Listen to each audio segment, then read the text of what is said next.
വളരെ വർഷങ്ങൾക്ക് മുമ്പ് ഞാൻ വായിച്ചൊരു കഥയാണ്. ഒരു രത്നവ്യാപാരിക്ക് ഒരു രത്നപ്പണികളൊക്കെ ചെയ്യുന്ന ഒരു ഒരു ആൾ കൂടെ ഉണ്ടായിരുന്നു. ഒരു ജോലിക്കാരൻ കൂടെ ഉണ്ടായിരുന്നു.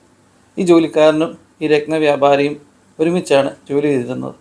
അവരുടെ കടയിൽ അവർ മാത്രമേ ഉള്ളൂ. ഈ രത്നങ്ങളൊക്കെ കൈകാര്യം ചെയ്യുന്നത് അവരൊരുമിച്ചാണ്. അങ്ങനെ ഇരിക്കെ വളരെ വിലപ്പെട്ട ഒരു രത്നം കാണാതെ പോയി. അവിടെ അവർ കടയിലൊക്കെ അന്വേഷിച്ചു. ആരെടുത്തത് സംശയമായി പോയി. സ്വാഭാവികമായിട്ടും രത്നവ്യാപാരി കരുതി ഈ കൂടെ ജോലി ചെയ്യുന്ന മനുഷ്യനെടുത്താണ്. എന്നാൽ കുറച്ച് ദിവസം കഴിഞ്ഞപ്പോൾ വീണ്ടും ഒരു രത്നം കാണാതായിപ്പോയി. അയാൾ ജോലി ചെയ്യുന്ന ആളോട് ചോദിച്ചു, താൻ എടുത്തോന്ന് ചോദിച്ചപ്പം അയാൾ പറഞ്ഞു, ഞാൻ എടുത്തിട്ടില്ല എന്ന് പറഞ്ഞു.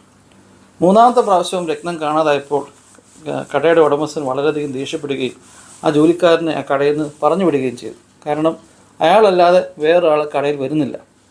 അങ്ങനെ ജോലി നഷ്ടപ്പെട്ട വ്യക്തി മറ്റ് നഗരങ്ങളിൽ പോവുകയും അദ്ദേഹം അവസാനം ഒരു ഇരുമ്പ് കടയിൽ ജോലി കിട്ടുകയും ചെയ്തു. അങ്ങനെ ഇരുമ്പിൻ്റെ